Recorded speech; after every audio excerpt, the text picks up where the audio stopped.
વિચરતી જાતિમાં કઈ કઈ જાતિઓ આવે? કારણ કે કદાચ એની પણ અવેરનેસ નથી. બરાબર. વિચરતી જાતિમાં જેમ કે વાદી મદારી, સરાણિયા છે, સલાડ છે, ઓડ છે, બજાણિયા છે, નટ છે, તો એવી જુદી જુદી વાંસફોડા છે, એવી 28 પ્રકારની જાતિઓ. અને આમ એ જાતિઓના 2 પ્રકારે ભાગ કરી શકો. એક સર્વિસ પ્રોવાઈડર કમ્યુનિટી, એટલે ધારો કે તમે આજથી, આ તો ડેવલપમેન્ટ અત્યારે આધુનિક યુગ કહેવાય છે, પણ 50-60 વર્ષ પાછળ જતા રહો તો તમને સવાલ થતો હશે કે ત્યારે ઇલેક્ટ્રિસિટી નહોતી તો ઘંટીઓ તો હતી જ નહીં, તો લોડ કોણ દળતું હતું? તો હાથથી ઘંટી, આપણે વાંચ્યું હશે તમે, 2 પડ વચ્ચે. તો એ ઘંટીના પડ બનાવવાનું ને ઘંટીના પડ વેચવાનું કામ એ સલાડ કમ્યુનિટી કરતી. વખતો વખત ટાંકવા માટે પણ એ કમ્યુનિટી આવતી. આપણા ઘરમાં વપરાતી છાબડી, કેમ કે ઘરમાં નહોતા, અને સિક્કા એટલે આમ ઉપરથી માટલી લટકાઈ હોય, અથવા પછી ડુંગળી બટેટા પેલી બિલાડી ખાઈ ન જાય, એ બધું, અથવા રોટલા મૂકવા માટે પણ એ ખુલ્લામાં રહે તો સિક્કું બનાવતા, એ બી બાંબુની ઓલામાંથી બનતું. ઇવન ટોપલાઓ આપણે ગાય ભેંસને દાણ નીરવા માટે વાપરતા, એ બધા તો એ વાંસફોડા કમ્યુનિટી છે એ કરતી. સવાલ એ થવો જોઈએ કે ઈંટોનું ચલણ નહોતું ત્યારે ઘરો કેમાંથી બનતા હતા એમ. આપણા કૂવા છે, વાવ છે કે તળાવો ખોદવાનું કામ કોણ કરતું હતું? તો ઓડ કમ્યુનિટી હતી કે જે માટીમાંથી ઘરો બાંધવાનું કામ કરતી હતી, કિલ્લાઓ બાંધવાના. આપણું પાટણનું સહસ્ત્રલિંગ તળાવ માટે તો એવું કહેવાય છે કે એટલી મોટી સંખ્યામાં ઓડ કમ્યુનિટી ભેગી થયેલી તો અડધી રાતમાં આખું સહસ્ત્રલિંગ તળાવ એમણે ખોદી દીધેલું એમ.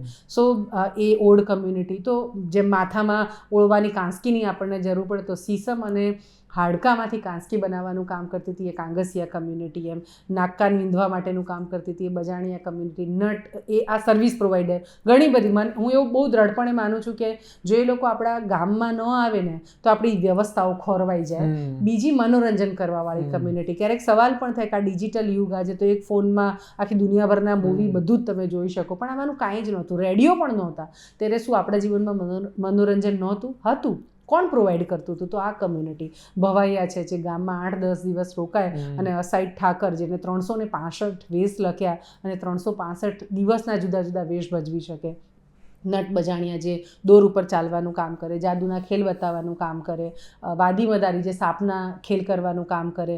તો એવી અનેક, ઇવન રાવણથ્થો વગાડવાનું, ડાયરા કરવાવાળી કમ્યુનિટી. આ બધી જ જે હતી તે મનોરંજન પૂરું પાડવાની કામ કરતી. તો આ એમાં આવે ભવૈયા છે, તુરી બારોટ છે એની અંદર આવે, પછી નટ છે એ લોકો આવે, વાદી લોકોને આપણે એમાં કન્સિડર કરી શકીએ. તો આ, અને એક બીજી આખી કેટેગરી વિમુક્ત જાતિઓ, જેમાં ડફેર છે, છારા છે, આડોડિયા છે, સાંસી છે, વાઘેર છે, મિયાણા છે, આ બધી સમુદાય, સંધી છે, જે બ્રિટિશર્સ વખતે અંગ્રેજોના સમયમાં વોરિયર પ્રકારની કમ્યુનિટી. ને અંગ્રેજોને જેમનાથી બહુ ભય લાગ્યો અને એમણે આખા ભારતની, કેમ કે અંગ્રેજો દેશમાં આવ્યા એટલે આ સમુદાય સૌથી પહેલાં એમની સામે બંડ પોકારેલું. અને કેમ કે એમના એ રાજાઓના ત્યાં એમના સૈન્ય તરીકે કામ કરતી હતી, એ આખું કામ તૂટ્યું એટલે, અને રાજાઓને ભય લાગ્યો એટલે એમણે ક્રિમિનલ ટ્રાઇબ્સ એક્ટ 1871માં બનાવ્યો અને ભારતની લગભગ 195-96 જેટલી જ્ઞાતિઓને એ ટ્રાઇબ્સ એક્ટ અંતર્ગત મૂકી અને એમને વાડામાં કેદ કર્યા. એટલે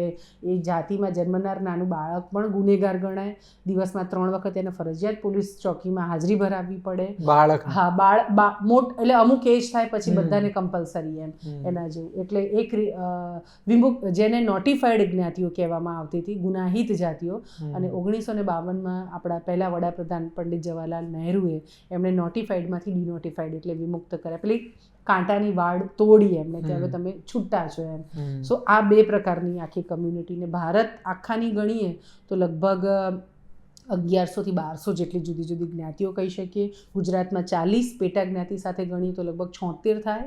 અને પોપ્યુલેશન વાઇઝ ગણીએ વસ્તી તો ગુજરાતની લગભગ 60 લાખ અને કુલ ભારતની 12-15%. બહુ જ મોટી જનસંખ્યા છે. એટલે કદાચ હજી તો કેટલું બધું કામ કરવાનું બાકી છે.